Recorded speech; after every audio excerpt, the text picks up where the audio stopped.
Hello, everybody. Welcome in to another episode of the Couch GMs podcast. It is Friday, January 20th, 2023. I'm your host, George Kerth, joined by the one and only Cody Roadcap. Cody, one round down in the playoffs, and last weekend was pretty interesting. How you feeling? Man, I know this podcast said Friday. We're recording this on Thursday, and I still want to talk about the Jags. What a comeback. I know me, you, and Tyler, who's not here with us today, we're all in the same room. We're having our fantasy football championship playoff party that we do every year for Wild Card Round Weekend. We were watching this game, and at halftime, we're like, y'all want to play a game? Like, throw this on a laptop so we can just keep an eye on it, and let's play some games, hang out together. And then someone in the back goes, Jags scored a touchdown. Jags scored a touchdown. We're like, oh, put it on the big screen, cut out your games, and what a comeback.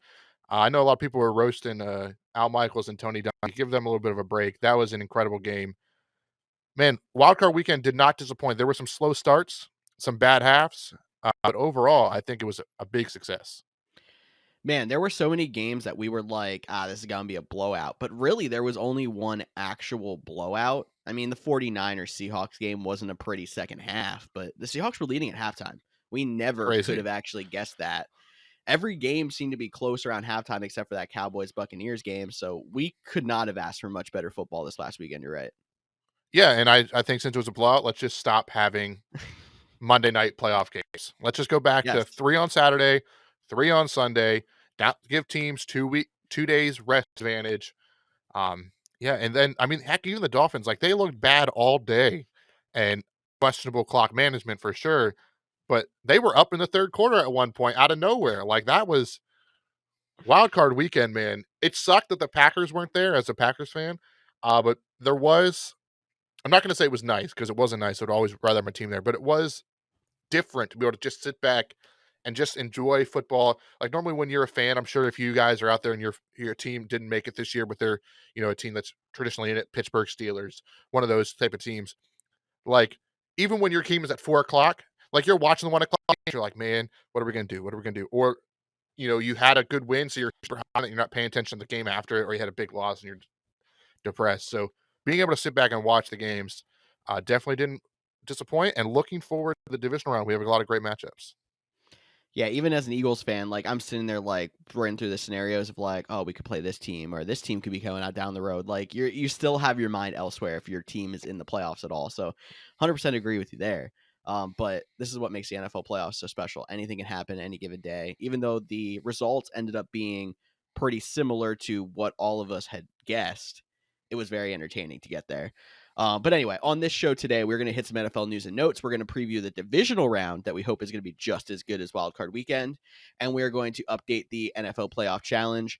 Make sure you check out that Playoff Challenge. We still have the link in the description if you need to go back to it. Update your teams for the divisional round. You replace anybody who was eliminated. And you may even still be able to enter if you do have a Playoff Challenge roster that you made for another group. You may still be able to enter our group. Not 100% sure there, but go check it out if you're interested.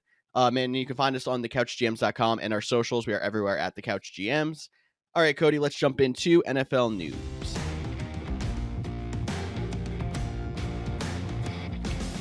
Leading off NFL news, I'm going to lead it off with, we talked about there's only 5 head coach openings this year, but I think the big thing to talk about when it comes to coaching, the coaching landscape in the NFL, there's 10 offensive coordinator openings right now. So not only the 5 teams with head coaches, 5 more are now replacing offensive coordinators. I say that as it's going to kind of be the driver for a lot of these news stories we're going to talk about today. First off, I just want to mention Byron Leftwich, who was fired by the Tampa Bay Buccaneers. He turned down a head coaching job offer with the Jacksonville Jaguars last year, and I could see the Jacksonville Jaguars are working out pretty well by having to go with Doug Peterson instead. And Leftwich went from a head coach candidate to somebody who may even be lucky to get another offensive coordinator opening. That Buccaneers offense was not great this year. Yeah, I do want to say the fall for Leftwich has been pretty remarkable. And if you think about it, we talked about what are this Bucs team going to do? They lost like 3 offensive linemen before the start of the season. Yes, Ryan Jensen came back for the playoffs, but you're down 3 offensive linemen with an Tom Brady, one of the greatest quarterbacks, if not the greatest quarterback of all time. But what is his Achilles heel? What has it been for over a decade now? Get pressure up Being the middle. under pressure. Exactly. and you lost 3 starting offensive linemen and were down instantly, and they had some other injuries there. So I think he definitely got the short end of the stick. And, I should have asked you this when we could have looked it up. Do the 10 offensive coordinator openings include, like, the guys with the head coaching jobs? Like, for example, like the Broncos who were using Justin Alton as is because I think he's technically still on staff and it's up to the new head coach. They want to bring him in. So could it be a little bit higher, or is that including the openings for new head coaches as well? Do you know that off the top of your head? I I am not sure about if it's like the staffs that still technically had a head, like an offensive coordinator, but missing a head coach. But I know it is not including some of the offensive coordinators that could get head coaching jobs that are currently going through interviews. So there could be more in that case. I don't know. We could end up being up to like 15, 16 by the end of this if you have some of those OCs getting hired to head coaching jobs. And if those guys that are still on staff aren't included in this, it's a huge coaching landscape change from what we've seen. Yeah, and I think we're talking offensive. There's been some defensives let go, and I think right as we hit record, the Vikings parted ways with defensive coordinator Ed Donatel, who are the big upset of Wild Card Weekend. A lot of it because Danny Dimes looked like Danny Silver Dollars. Man, that guy was out there slinging it everywhere. No longer Danny Pennies. Guys are open for days. We've talked about how bad the Vikings defense was. They have a new mind. I'm interested to see if they would promote Mike Pettin, possibly, because he has been as a consultant, little NFC North rival there. But we'll have to wait and see on that one. But the big offensive coordinator that everyone is talking about, at least on Thursday, as the time we're recording that, is the Ravens fired, mutually agreed to part ways, however you want to word it, with Greg Roman. Um, Assuming that means they're doubling down on Lamar Jackson, they'll let him be involved in the next head coaching position. I know he's likely to get franchise tag, so he's probably not going anywhere. But I feel like Greg Roman's calling card was how he converted this offense to work around Lamar. So this one, like, I know J.K. Dobbins had some words after the game, like, Yeah, I'm the he did. player, like he was not happy about it. There was some questionable play calls. There was Tyler Huntley jumping over instead of going underneath or just handing it to Gus Bus. A lot of questionable calls in that game that came down to the wire, and Ravens probably should have won and beat the defending AFC champs. Oh yeah. But so do you really think this move, back to my original question, do you really think this Yeah. move is 100% doubling down on Lamar Jackson, or do you think it more leaves the door open? Because despite what they're saying, I think it kind of leaves the door open, although I do expect them to use the franchise tag if they cannot get a deal done. The key things that were said that make me really think that they are doubling down on Lamar Jackson is number one, they said that John Harbaugh wants Lamar Jackson, Ravens ownership wants Lamar Jackson, and Lamar Jackson wants to stay there. And the other thing is the fact that they said he is going to be involved in the next offensive coordinator hire. So those two things right there make me say that this isn't a smokescreen. This is literally them saying, we're going on this. I thought coming into this episode, we might be talking about John Harbaugh being fired, but I found out on Thursday morning that Harbaugh was having a meeting with ownership. They immediately had the press conference, and they were their meeting was to talk about Greg Roman and Lamar Jackson. Those were their two talking points, according to the media. And they came out there in that press conference and immediately threw down we let go of Roman. We are buying into Lamar. So that tells me that they're not playing games. This is just what's happening. Could be for sure. Which means that might be one less quarterback on the move. But we do have to talk about everybody's favorite. Hashtag Rogers Watch is in full bloom, full storm, full steam ahead, however you want to word it. He went on the Pat McAfee show on Tuesday, and to no one's surprise, he did not really say anything. We've always known he was going to take time to decide if he was going to retire or not. He did say, I think I can win MVP again in the right situation. I know that headline has gotten a little bit carried away. People are like, why is he talking about MVPs and not Super Bowls? Like, finish the quote. It's like, what's the point of coming back if you don't think you can win a championship? Like, sometimes you got to read more than just the quote. But besides the point, Rodgers did leave the door open for being possibly moved this offseason. Back in last year, after he signed the deal and he came back in the beginning of training camp, they asked him at his locker, does this contract mean you're going to be a Green Bay Packer for life? And his response was definitely. And all the words on the Pat McAfee show a couple months later, as of Tuesday is like there's definitely the possibility that he goes elsewhere. I'm very interested to see. I've come to the point where I do think it is time for a change, but I do think if Rodgers wants to play in Green Bay, he's deserved that right. But as a whole, I think it is time for the organization and him to move on. As much as I do not want to see Aaron Rodgers in any other team colors, and the Jets, the Raiders, and the Dolphins seem to be the early hot takes of the potential moves, and possibly the Bucks if Brady would move on. I think the thing we don't really look at in this case is this is a two-way street. So Aaron Rodgers could say, I want to be a Green Bay Packer until I retire, whether that be 1 year, 2 years, 3 years, whatever. But the Green Bay Packers could say, this is our time for Jordan Love. We don't want to have to trade Jordan Love, find another quarterback that we have to groom. Like, we think his time is now, and that's why we want to move on. So maybe he's had talks with, upper management in the Packers organization that say, like, we're evaluating what our situation is at the quarterback position next year, which has to obviously prepare him for the possibility to be moved. I'm not sure if he has any no trade clause or anything. Maybe Cody knows that as part of this deal.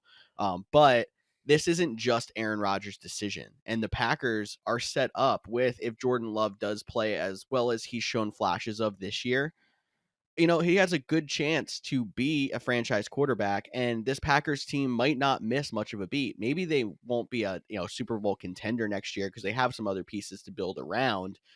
But with these young wide receiver core, with him now coming in looking like he could be a stud quarterback, this Packers team could be another, in run for a wild card again next year. Could even be a division winner if the Vikings start to fall back down again. Like, I think they had a little bit of a lucky season.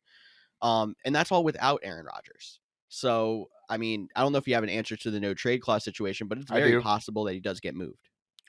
Yeah, so he does not have a no trade clause, but he kind of indicated that on Pat McAfee. I'm not just going to get traded to a team I don't want to go to. So he Because probably just still has that mutual respect factor with the front office. Well, and he has I don't want to retirement. go there. That too, yeah. Like, hey, if he gets traded, you have to think it's going to be some sort of conditional that he plays a year or two, or like it's a first round pick and a third round pick that becomes a first round pick if he plays in 2024, or something along those lines, or maybe it'll have to be in 2025 depending on the conditions or something like that. Because like if he's not going to go to the Houston Texans, like he's just not. Like, it's got to be a team that he thinks that he can win out. He said it himself. I'm coming back because I feel like we can win a championship. Yep. And I still think it's leaning towards Green Bay. He has $59 million guaranteed to come back. Now, granted, that money does not go into effect until, I believe, right before the season. Very untraditional. So it's not even a June 1st situation. It's like... No, I believe it's right before the season. So we don't need to, I'm not going to bore everybody that doesn't not give a crap about the salary cap and how it works. But it's an option bonus or it's a roster bonus. So it's not a signing bonus that's due. So it's not like your traditional guy that's, day 3 or day 5. It's a roster bonus. I got so that helps alleviate the cap. And this contract is also very interesting that like the longer he plays, the more detrimental it will be to be retired. So it seems like this is the pivot year. Now, maybe they go for it one more time because they can put the 5th-year option and technically control Jordan Love for 2 more years. Are you going to ask first-round pick to sit for 4 years? Like, that's a tough call too. Like, is that going to burn a bridge when it is time for him to re-up or not? Or is he just dealing to play? Nobody knows what the Packers. This will not be the last time we talk about it. It's worth noting that Nathaniel Hackett did interview for the Jets OC job. We saw the Denver Broncos. They will deny it until their face turned blue. But as a fan, you cannot tell me Nathaniel Hackett did not get that job with the full intentions of bringing Aaron Rodgers to Denver. They ended up with Russell Wilson. It did not work out, but I could see the Jets doing the exact same thing. And then speaking of Russell Wilson, according to Pro Football Talk, Russell Wilson himself has reached out to Sean Payton about coming to the Broncos as the head coach. I've heard some crazy things about how much money he wants, upwards of like $20-25 million a year to coach, or the Saints might have to give up 2 first-round picks. Like this whole Sean Payton drama, that's a whole nother topic that we could go down a rabbit hole. But, he could be the guy that revitalizes Russell Wilson, similar to how he did with Drew Brees when he came over from San Diego at the time. Oh, I'll 100% say that my bounce back player for next year is Russell Wilson if he gets Sean Payton to be head coach. I mean, we've seen him do work with Taysom Hill and have a very successful team with Taysom Hill. And now that we've seen his successor in New Orleans not do well in that offense, like you can see how Sean Payton can, work an offense around a mobile quarterback as well as work something around a traditional quarterback like Drew Brees. He's an offense mastermind. So there's rumors going out there that Sean Payton does not want to go to Denver, but if Russell Wilson can convince him, I think that is a big step up for the Broncos organization. Yeah, and just staying in the AFC West real quick, Brandon Staley, we talked about the big collapse. Sounds like he will be back. They did fire their offensive coordinator. I know there were some rumors early in the season Sean Payton had his eyes on the Chargers job if he got let go. Seems like Staley would be back. And my last question before we move on, do you think Sean Payton has a clause that whichever team signs him, a part of the deal to trade him from the Saints is bring Taysom Hill with him? Wouldn't that be hilarious? Like, you got to give up a first and Taysom Hill for Sean Payton. Yeah, but that's actually another thing you didn't mention when you're talking about how much money Sean Payton wants to coach. They also have to give something to the Saints because the Saints still own his rights.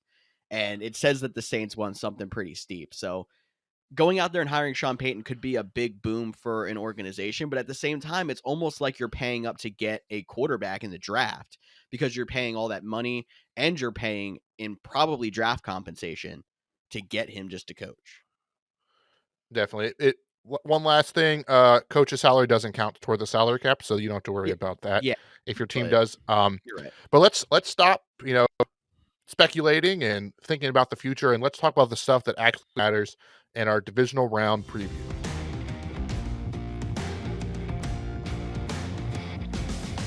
All right, 2 games Saturday, 2 games Sunday in divisional round. We're going to start off with the early game on Saturday, which is again a 4:30 kickoff, Eastern time, I should say.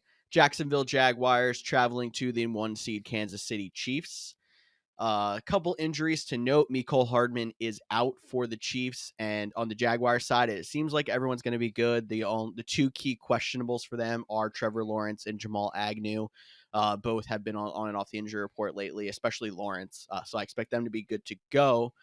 I guess the question has to be, do the Jags have a shot in this game? I know the Jags were kind of the underdog even going into last week against the Chargers. Chiefs are one of the 3 powerhouse teams left in the AFC. Do the Jags have a shot? Of course. The Jags are playing with house money. Mm-hmm. They have exceeded every expectation for their first season under Doug Peterson. They have nothing to lose. They can go out and run trick plays. They can go out there and play so free. Like, nothing more speaks to that than your quarterback throws 4 interceptions in a game and leads a comeback and then goes to Waffle House after and just like walks in like, I'm going to Waffle House, midnight pancake, like midnight waffles. Like, the Jags are such a fun team. Like, I don't think they're full on as talented as the Bengals were last year. But they do have that Cinderella vibe a little bit to them. Not saying they're even going to upset the Chiefs, but the Chiefs, they didn't play last week. They started out a little slow. Like, they had to play the Raiders. Like, they have extra time off. They played that Saturday in week 18. So they have an extra day. I think they pulled Patrick Mahomes in the second half. Like, these guys have been off for a while. And like we just saw last year, both 1 seeds played on Saturday. Both 1 seeds went home in the divisional round. Like, it doesn't happen often, but it does happen. And the Jaguars, like, don't get me wrong, we're going to talk about playoff challenge a little bit. If the Chiefs lose, because I really do believe the NFL is trying to get Patrick Mahomes to break the MVP Super Bowl curse. But we can get into conspiracy theories later. But like 8:00 on Saturday, Jacksonville Jaguars going to the AFC Championship game. Would not be surprised. Not going to pick it, but I would not be surprised. No, I'm definitely not going to pick it either. So we can just go out there and say we're both going to pick the Chiefs here. And I think both of our brackets were very close. I would take Jags in the points. It's 8.5. Oh yeah, no, I can definitely see it being close there. I think the slow start thing does have something that has something to it. Like, I could definitely see the Jags getting up 2 scores pretty early in this game, but we've seen it multiple times with this Chiefs team too. They have some ridiculous comebacks in the playoffs. I think they were down, was it 17 or 21 or something like that to the Texans a few years ago. Came back and won. They had another game where they were down multiple Yeah, they were scores, came that. back. I think it was the year they won against they were down in each round. The Titans in the Yeah. championship game, and then down in San Francisco.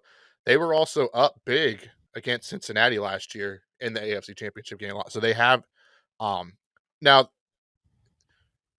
I do understand though why the line is 8.5 because the Chiefs like they're people are we'll do awards in a couple weeks, and I'm gonna tell you right now I'm picking Patrick Mahomes to win it, and like it's the boring pick, but the dude has Mhm. just been lights out this year, and that's Yeah. why I said I think there's a legitimate shot that he breaks the MVP doesn't win the Super Bowl curse this year because they've just been so efficient.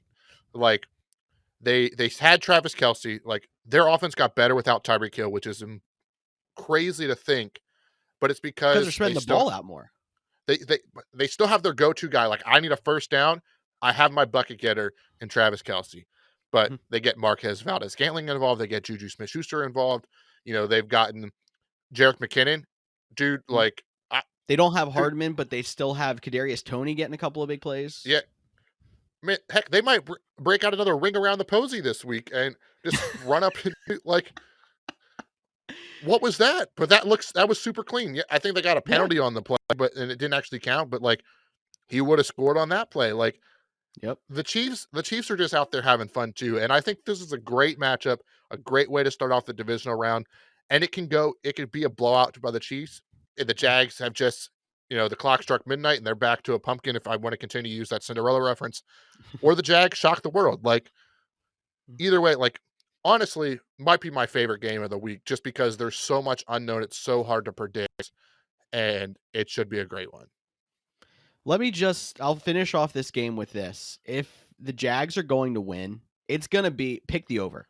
It's going to be so high scoring. I'm sure the over's high. Still pick the over because the Chiefs are honestly the best offense in the league. I'm not sure if the numbers even talk about that. I don't know what the offensive ranks are, but the Chiefs defense is not good. If the Chiefs are going to lose a game this postseason, it's because of their defense. But like the other two powerhouse teams in the AFC that some teams will always say, like some people will say they were better than the Chiefs. The Bills have turnover issues. You saw that against Miami last week. They almost lost because they had turnover issues. The Bengals have a beat up offensive line.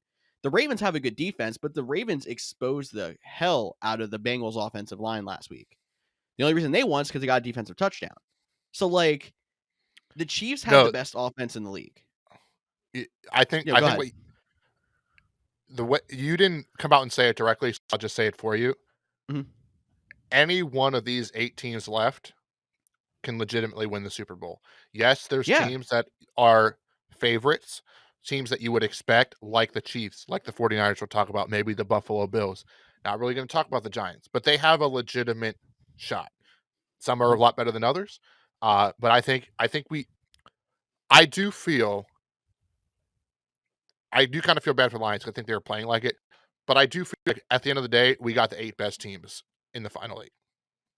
Yes, and it just happens that the AFC was the top 4. The NFC has 2 wild card teams, which is kind of crazy to think about. But I can move us on to the second Saturday game, which is the other 1 seed Philadelphia Eagles hosting the New York Giants. And like you said, like a lot of people are going to count out the Giants in this game. I don't think this was the ideal scenario for the Eagles. I think the ideal scenario was the Buccaneers. I know Tyler was texting with Cody and I after after the Giants won, saying this is a cakewalk for the Eagles. It's not. There's people that have come out there and said that the Eagles run a very similar defensive scheme to the Minnesota Vikings. The Giants just absolutely exposed that defense. The big difference is the Eagles have much better defensive players out there than the Vikings did. The Vikings were literally the 32nd ranked defense in the league, so it's not like the Giants are going to run all over the Eagles defense most likely. But they match up well with this Eagles defense. The big question in this game is going to be, is Jalen Hurts close enough to 100% that he can go out there and run his offense? And if he can, the Eagles most likely have this game. But it's not as much of a cakewalk as it might seem. No, I agree, and I think when we had that conversation, that was before the Monday night game, so we didn't know the outcome. If you had to say which team would you want to play left in the NFC playoffs, it would probably be the Giants. Like I don't think there's any harm in Yeah. admitting that they got the 1 seed. They deserve to play the lowest seed team. Like, that's how it works. And, like, the Giants, with their backups, yes, Jalen Hurts was still coming back, but, like, they were playing for the 1 seed. That game went down to the fourth quarter with Davis Webbs, no Saquon Barkley. I mean, the wide receivers are probably still playing, but that's because I don't remember half their names. I mean, Kenny Golladay They caught were his actually first not touchdown. playing, but yeah. Like, it's not the team is not the most talented by any Mhm. means. But whatever Brian Daboll has done, he should win a head coach of the year. He has got them playing together. They play sound football. He's got the offense being productive. I'm not saying explosive, I'm saying productive. And the one thing which has gotten better that the Eagles have struggled with, if you wanted to say their Achilles heel on defense, was the run game. Mhm. Saquon Barkley can take this game over. I'm not He can. saying it's going to happen, but like that's how the Commanders beat them. They just rode Gibson and Robinson the whole game. Like there could be a lot of that. We forget how mobile Daniel Jones is. Like Mhm. I know I'm hyping up the Giants here, and like I don't want to. Don't get me like I'm still picking the Eagles. Like don't hear what I'm not saying. I think the Eagles will win this game. Uh, it is the second biggest spread at 7.5 points, just point more favor in their direction than the game we just talked about. So like there's a lot of things going for the Eagles, but that the injury question marks, despite him being removed from the injury report, until we see it from Jalen Hurts, you have to have your concerns. And it's gonna be scary. Like, don't get me wrong, like I want the Eagles to win because I want the Eagles and Mike McCarthy to win so I can get that matchup for the championship game. My Like heart couldn't take that. But yeah. that's what I'm hoping for as a fan. I think that would be electric. But Mhm. like the same thing I said about the Jags. If I go to bed Saturday night and the Jags and the Giants win, like okay. Like how many times last week did I say give me the Giants and the Jags in the Super Bowl? Like just give me something random. And like people were laughing at it, but it kind of seems like I'm not again, that's probably a long shot. Like I could probably make a killing on DraftKings. I'd have to look those odds up if I actually predicted that. Maybe not now, as if I would have did it last week compared to now. But like that's back to the point. Like any of these teams can win. Eagles probably will, but don't sleep on. And it's divisional, and we saw it. Mhm. Dolphins, Bills. That game should have been like the very close. Ravens, Bengals, very close. Like don't sleep on divisional matchups, especially in the playoffs. It's hard to beat a team 3 times, which the Giants or the Eagles are trying to do. I will say I did see a crazy stat. The Giants have not won in Philadelphia in a decade. So maybe they're two. Maybe they'll just continue not winning in Philadelphia. But a lot of things. Great slate on Saturday. 100%. I like that they put both 1 seed games on Saturday for this reason. But if you want to calm down the nerves of some Eagles fans that are listening, I will say you can say Jalen Hurts and that offense was kind of sputtering down, in that Week 18 game against the Giants. You can also say if they were running more of their traditional offense where they let Jalen Hurts carry the ball more, they were running more RPOs, more willing to let Jalen Hurts take a couple of hits, which they're more than likely going to be in that mode this week because it's a playoff game. It'd be unfortunate if he gets banged up again and he can't finish, and then that's a whole nother wild card that gets thrown into the game. But it seems like he's pretty much healthy. More than likely, one of those 5 field goals or 2 or 3 turns into a touchdown, and that game is not even close. The fact is that they were able to move the ball between the 20s no problem against the Giants defense, even running that vanilla offense, but they were not able to punch it in the red zone. So if the Giants are going to win this game, it's going to be because the Eagles are still not able to run that traditional offense because Jalen Hurts is still banged up or for whatever reason, and they get held to a lot of field goal attempts or for whatever reason turn the ball over a lot. Also, completely kind of random, but it's about the Giants. The league has to do something about these terrible rough passer calls. That Yes. call on Dexter Lawrence last week against the Vikings was horrific. Mm-hmm. Please do something about that. But I talked about how good the Saturday games are, but let me just tell you, the Sunday games are even better. And that kicks off with the game that didn't happen. The Cincinnati Bengals, this time at the Buffalo Bills. I get why they're there. I think it's very interesting that they were willing to do a coin flip or for the other games. But if you look at it, they both played 16 games. The Bills won more, so they deserve the home field advantage. I think it'll be a good one. The Bengals were looking unstoppable. They went down, scored right away. They were driving. Like, would not be surprised if they were kind of sleeping on the Ravens on Sunday night. Like, we just beat them last week. Like, we'll do it again. Like, there's no Lamar Jackson. Like, maybe got a little bit of a wake-up call. Now, you mentioned it. This offensive line is extremely banged up. They're going to need Alex Kappa back, I think, to have a a legitimate shot. Like, if they have to roll out the same group they ended the game with, like, this could get ugly. That's how bad the offensive line is. And some people are like, "Did you see the offensive line last year? And Joe Burrow took us to the Super Bowl." Well, I don't have a rebuttal to that, but I wouldn't bet on that to happen again. No, exactly. And this, I'm sure everybody has. I shouldn't say it because I don't, but everybody probably 98% of people probably have somebody in this matchup in their playoff challenge lineup. Like, it's their Mhm. high-powered offenses, star quarterbacks, a star running back, star wide receiver all over the place, reliable tight ends, but you didn't take them in playoff challenge. Like, should be super fun. Um, I know there was talks that maybe DeMar Hamlin would have been on the field last week with them. They ended up staying at home. I'd be very interested to see if he makes it out to this game. Um, Obviously, I hope he does what's best for his health. But I think that would be electric for the Buffalo Bills crowd and a cool moment for both teams, in all honesty. We talked about the stuff that T. Higgins had to deal with, but to be able to go through that a couple weeks ago and then see DeMar Hamlin obviously not playing, but on the sidelines, I think could bring an extra level of energy to this game. So, all still good news on DeMar Hamlin's front, and super excited for this one as well. So just to give you an injury report update, so the two big pieces that the Bengals are missing on the offensive line are Alex Kappa, who's a guard, like Cody said, he has not yet practiced this week, and Jonah Williams, who they lost, I believe, in Week 18 against the Ravens, is also not yet practiced this week. So that's not looking good for their offensive line getting any healthier. But what I will say is, at the beginning of the season, in the first few weeks, when you were watching the Buffalo Bills, what was the biggest difference you saw with the Bills? I want to see if you get this answer right. Did you remember me think all the way back to the beginning of the Yeah, season? has to do with their defense. I don't know. Von Miller. They upgraded their pass rush big time by getting in Von Miller. And now they Yes. haven't had him for this second half because of his knee injury. They don't have him in the playoffs. That might be the equalizer that gives the Bengals a chance in this game. I think if you went in saying there's two big pieces on the Bengals offensive line that are hurt and the Bills have Von Miller, which they didn't have last year, I would say Bills got this game.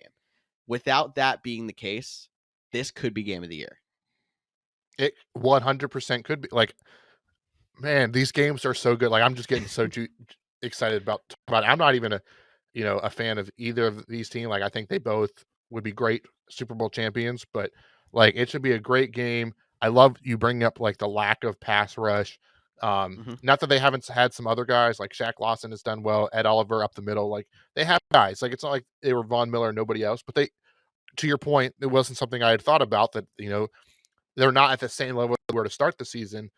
And honestly, the big question, not question mark, but the biggest factor you mentioned, it's going to be turnovers. Josh Yep. Allen has been if near or not at the top in turnovers for a quarterback. All the talk about how great he's been, like, he's made incredible plays, but he's been at the top of that. Joe Burrow has had some questionable turnovers, and some have been unfortunate picks, but like, both these guys have not been, especially Joe Burrow, have not been as protective as the ball as we would have thought. So a couple turnovers could flip this game one way or the other. I mean, the Dolphins almost won on a sack fumble. The Bengals did win on a ball that was half an inch from crossing the goal line that they took 100 yards. That's a 14-point swing in the game. Like, it prevented the Ravens from scoring. Like, turnovers, that's what you're gonna have to watch for. And normally the team that turns over the ball the least, I'm sorry, Chargers fans, win the games. Uh, should be a good one. I think I saw you typing. Do you have where Josh Allen was? Is that what you were looking up, or am I just He missing the actually screen? He shockingly enough actually only had 14 interceptions on the year. A lot of them came in the second half of the season, which is why we're like seeing that there was that regression of like the Bills were this machine, and then all of a sudden they started to slow it down. It was like weeks 10, 11, and 12, he had 2 each. He had another interception in there. The last 2 weeks, he had 2 and 1, I believe it was. I saw. So like it's been worse lately is the biggest problem, but his overall season stats when it comes to interceptions at least are not as bad as it looks. So you're right. He only had 14 interceptions, but he also lost 5 fumbles, and he had 19 total turnovers credited to him, leading the NFL. So it's not just That'll do it. interceptions; it's fumbles too. Matt Ryan had 18. Chris Mills had 18. Kirk Cousins 17. Trevor Lawrence. This doesn't include the playoffs. He would be at 17. He would have now passed that at Aaron Rodgers at 16. Yeah. Prescott at 16. So like, And a lot of those guys that you said near the top didn't even play a full season because they were benched because whatever. I think the main guy that played a full season in there, I know Dak led in interceptions and he, was never benched for any reason, but he didn't play a full season either, actually. He missed, 5 games? He only played in 12, so 6. 6 games. There you go. And had 15 interceptions, tied with Davis Mills. So, yeah. So when you look at it that way, like the percentages of like turnover percentage is probably lower than some of those guys, but that's alarmingly high for a team that we have such high hopes on. And technically, Josh Allen only played 16 games, so he didn't play a full season either. There you go. So interesting enough, but I think we got to talk about the last game, like the Bengals Bills. It's going to be a good one. It's going to be electric. And to end the night, also just for anyone out there, we're on like the Super Bowl schedule now for Sunday. So if you're on the East Coast, it's 3 p.m. and 6:30 p.m. Not your traditional 1 and 4s. We're moving towards the Super Bowl schedule. That'll carry over next week into the championship round when both games are on Sunday. So make sure you adjust your clocks mentally and physically for those games. The last game of the night, alarms. the San Francisco 49ers host the Dallas Cowboys. The Cowboys looked unstoppable except when they line up for point after attempts.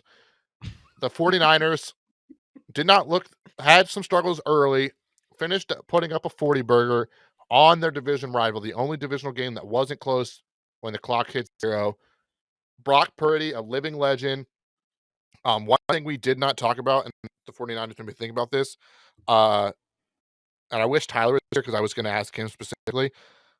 The Titans hired I forget his name, and I apologize off the top of my head, for their general manager spot, someone from San Francisco. And there has been some speculation that like he might try to bring Trey Lance with him if Brock Purdy continues. So Trey Lance is another guy that might be on the move or and having that connection. So that is something worth watching. Don't want to get too much into the speculation. I want to talk about right now and what Brock Purdy is doing. Mr. Relevant still has not lost. Kyle Shanahan has been in his bag calling plays. Granted, it does help when you have all-stars like George Kittle, Deebo Samuel, Christian McCaffrey, and heck, you can throw Brandon Ayuk in there. I mean, but he's making Juwan Jennings look like a number 1 wide receiver. I mean, Brian Daboll's doing it with Isaiah Hodgins and Richie James. Like, good coaches know how to get the most out of their players. And, I talked a little bit about the whole grass thing with the Dallas Cowboys. They made me eat those words, despite it only being their second game they won all season on grass. I'm going to bring the grass up. Talk about this one. This should be a fun matchup. And, we're going to talk a lot about the offenses. But I think it's going to be the defensive star on each team that is going to have to be the difference maker.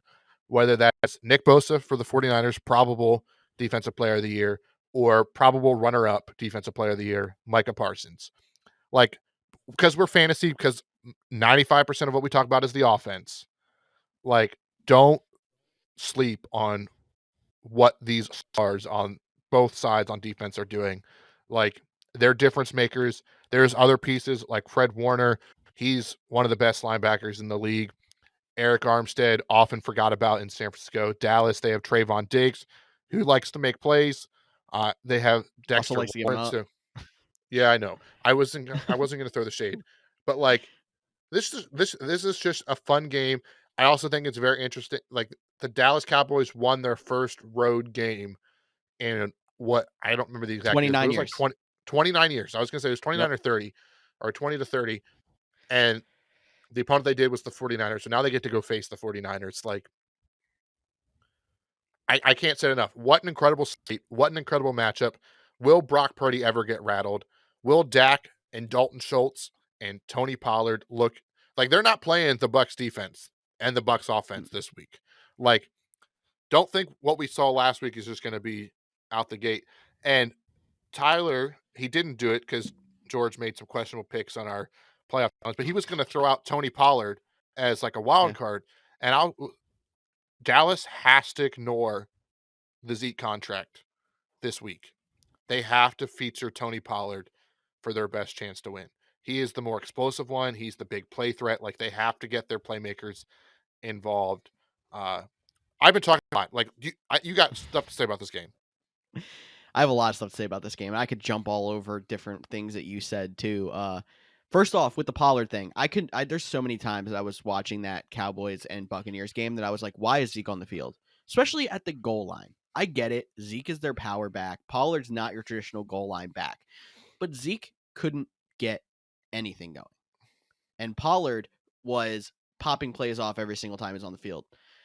I think the biggest thing for the Cowboys, and they had no problem scoring touchdowns in the grand scheme of things in that last game. They had problems kicking extra points, but they have to even consider giving Pollard goal line carries. Zeke just wasn't getting it done. And now you're facing an even tougher defense, like you just said, Cody, in the 49ers, number one defense, I think, statistically in the NFL. They're not going to make it easy for him. This is the one game that I think if you are a fan of defensive football, you might get your wish. If Brock Purdy is going to be rattled, this is going to be the game. Michael Parsons could be in his head all day. There's also a chance that the 49ers' solid offensive line can neutralize him to the point where it doesn't matter. It's kind of hard to judge, but say also if the 49ers happen to win this game, but Purdy does look rattled by the, Michael Parsons of the world and that solid Cowboys defensive line, that might spell problems for them next week if they go against Philly and that solid defensive line, or the Giants and the fact that their front four is probably one of the better sets in the league too. So like this could be a telling game for the 49ers if they even move on how much Brock Purdy can handle one of the better front fours, front sevens in the NFL. So this could be telling in multiple ways. And I think if you're a better, this is the one game I would pick the under. Because I think people are going to be talking about all the stars on offense, the CeeDee Lambs, the Tony Pollards. Dak Prescott puts up a ton of points. The 49ers have guys you can plug and play in any formation you want ever, and it works. But these defenses, I have a feeling, are going to make it shown that they are playmakers. They're being slept on. They should be talked about even just as much as the offense. So let me ask you this. Let's just say the game comes down to the wire. We'll say there's 16 to 18 seconds left. The Cowboys are, just about at midfield. Do they call a QB draw? Man, I hope so. If you don't know, if you didn't get that reference, that was how the game ended last year when these two teams faced. And that was a great game. I expect this one to be a great game. Also, just another random fact, Dak Prescott, oldest quarterback left in the playoffs, 29 years old. Wow. Like, this is a young man's playoff, like electric playmakers all over the field. I'll ask you one last question before we hit playoff challenge. Mm-hmm. Brock Purdy has been incredible. It superseded all expectations. Mm-hmm. Are you fully bought in, or would you feel better about the 49ers if Jimmy G was back there? I'm fully bought in. Fully bought in. I was even questioning last week when you guys were saying, oh, I think if Jimmy G gets healthy, he's going to come in and lead this run. I don't see any way he can do that now. I think you're bought in on Brock Purdy. That was the guy that's not here. You're right. I thought you agreed. Maybe I'm wrong. Yeah, I did. Okay. No, I think it's Brock Purdy or bust the rest of the way. If Garoppolo's active, he's the backup. Yeah, I'm right there with you. You don't slow down this train, and they're on a roll. But man, I'm super excited for these matchups. A lot of great games. Sad that there's really like 3 weeks left of football. In terms of actual games played, you have the Pro Bowl in there as well. But man, enjoy it while it lasts. But before we wrap up the show, let's go over the playoff show.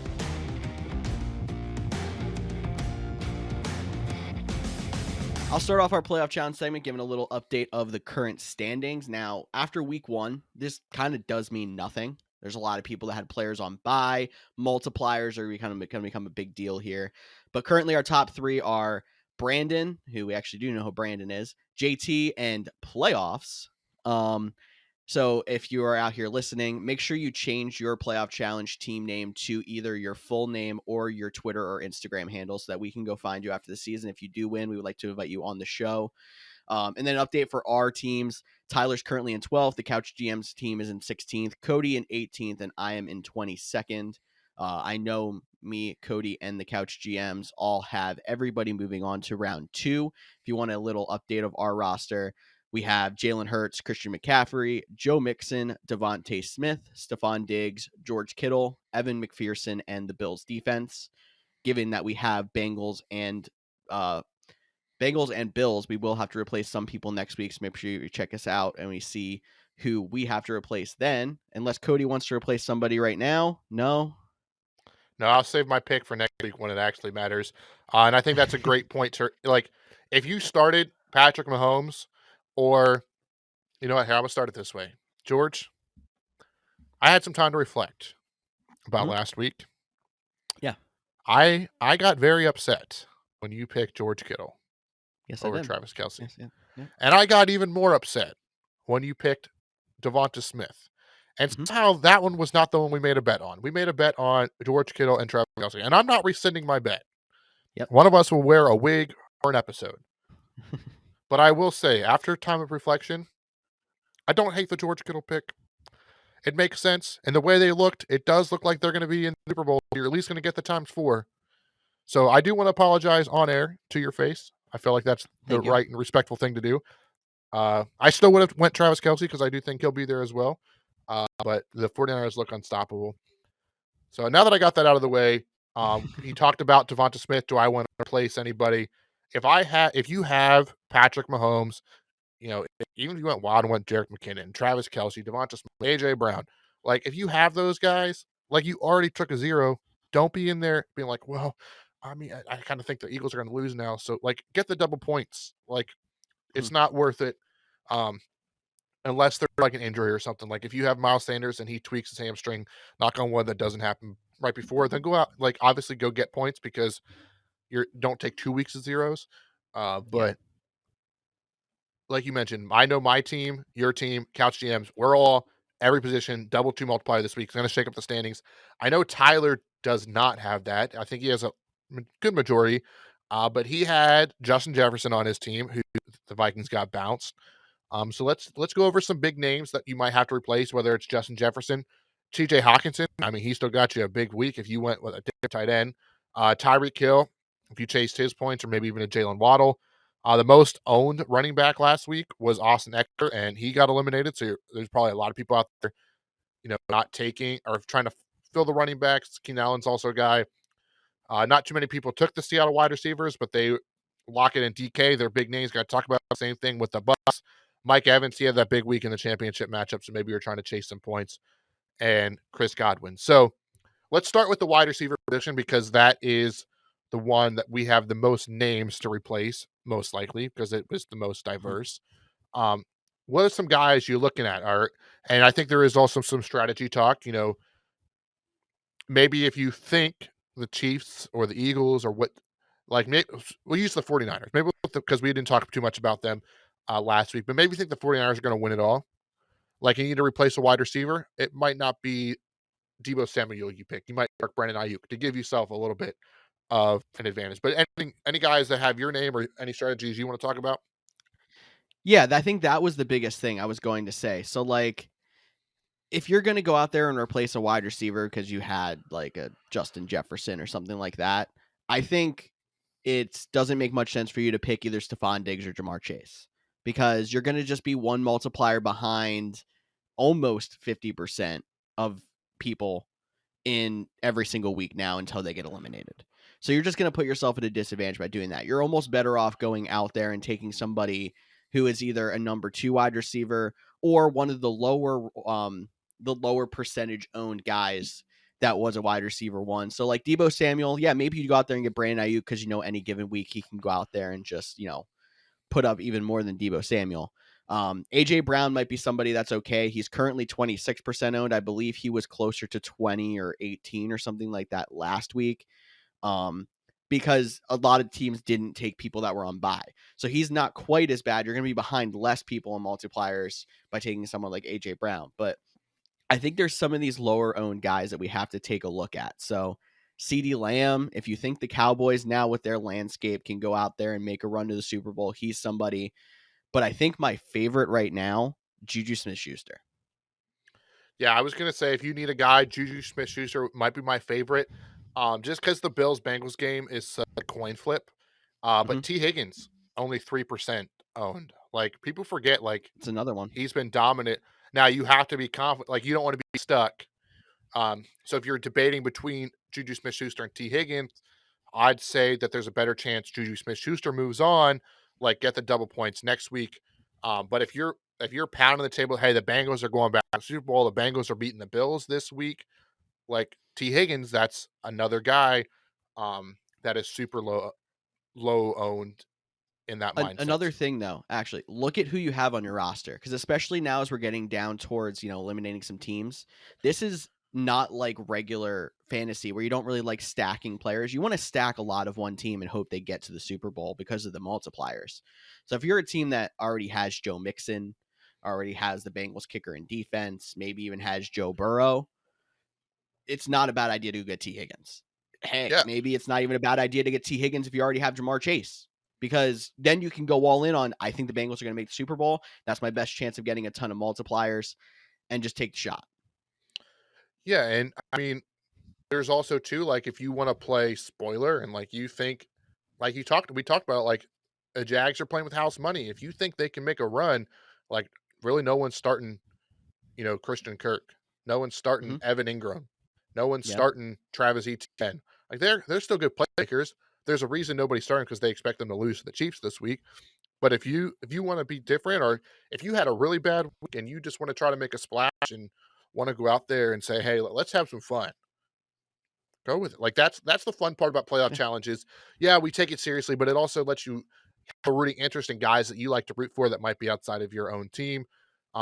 We talked about wide receivers, though. The running back, the big one was Austin Eckler. And again, it's who do you want to replace it with? I think we brought up a good point. Tony Pollard, 4% owned if you think the Cowboys are going to win. Maybe if you're looking at the Chiefs, and Jerick McKinnon's been the hot guy, you take out Isaiah Pacheco. He's only 2% owned. Any other running backs that you want to highlight? I have seen this trend from during the fantasy regular season. It's continuing. It's still a little fluid, and it could flip this week to next week. But if you're in on the Bills, don't take Devin Singletary. Take James Cook. Number one, you're getting 4% started compared to 14. And number two, James Cook is still getting more snaps than Devin Singletary was. I've been saying this for weeks now, and no one seems to agree. Or the week that people finally start to, Devin Singletary gets more carries that week. But James Cook is an explosive player that is getting a snap share. Yeah, and just for reference to that, Singletary had 10 rushes for 48 yards in the wild card weekend, where James Cook had 12 rushes for 39 yards. So Singletary had more yards. James Cook had 39 yards and a touchdown. So scored 9 points compared to 4. So definitely worth talking about. And then tight end. Well, typically we don't debate tight ends, but I think George and I talked a little bit about off air, and I think that's the only guy we're going to bring up for tight ends, just because you should have George Kittle or Travis Kelce, in all honesty. Like, if you missed out on that, but maybe you didn't want to take a zero. Maybe that scared me. This is the first time I'm like, there's no way I can take a zero. And you took a guy like TJ Hawkinson. He had a great week for you in week 1, but he's unfortunately no longer available. Dalton Schultz is another guy who had a great week in week 1, and he is still available if you want to chase those points. But a team that we've talked about, has a good shot to win this week, potentially be in the Super Bowl, Dallas Goedert. He did miss some time this year. He still had over 700 receiving yards. He had 7 targets in their Week 18 game against the Giants. Only 4% started, mainly because there's so many people on the Kelsey Kittle train. But maybe if to avoid not getting stuck with you only having a 3 times multiplayer in the Super Bowl and they have a 4-time, you take a Dallas Goedert who might be 3-time, but now you're ahead of all the George Kittle people. So that's the big guy. But George, since you're the Eagles fan, I'll let you close it out with Dallas Goedert. No, I think Dallas Goedert is a great play. And the fact that he's actually the 4th highest start percentage tight end says something too. Like, people are out there on the Dawson Knox train, which I get. And he did score a touchdown last week too. He might be somebody, if you have a ton of Bills on your team and you want to hitch your horse to the Bills, not a bad pick. It's kind of like that Hail Mary, whatever. But I will say at this point, if you have to replace a tight end, Kittle's got to be completely off the board, because he's the highest start percentage. And if you want to pick one of the top 2 still, it's going to be Kelsey. And now I'm going to have Cody ripping on me like, oh no, you didn't take Kelsey last week, but he's taking him this week. But it's because there's so many people out there that didn't take him because he was on bye. And now you're going to be on the same playing field as some of them. So you're not going against that full 39% start percentage as being behind one multiplier. I think it was something more like 30%. So if you had a really good week out of TJ Hawkinson and now you're one multiplier behind these Travis Kelce people, that might actually even that gap out to the point where that's just going to come out even for you. Yeah, I think you with Kelce, with Kittle, you're chasing. It wasn't a great week, but you're chasing points and the multiplier. At least this week, if you need to replace him with Kelce, you're just chasing the multiplier. So that would be why you would lean that way. But, buddy, it's been a good one. A lot of fun. Yes. Love talking football with you guys. I miss Tyler being here. Hopefully he's back with us next week when we talk championship matchups. Just a reminder, we are only doing one show a week now that the main fantasy football season is over. But we're here with you the whole way through the playoffs. Taking a quick break, and we'll be back first week of March talking things fantasy football, getting ready for dynasty rookies, get all excited. There'll be a lot to come from the Couch GMs podcast. As always, it is way more fun for us and way more fun for you when you get involved. So hit us up at the Couch GMs everywhere. And for George Kerth and Cody Roadcap, we will see you next week. Boom. Nice. Choo choo.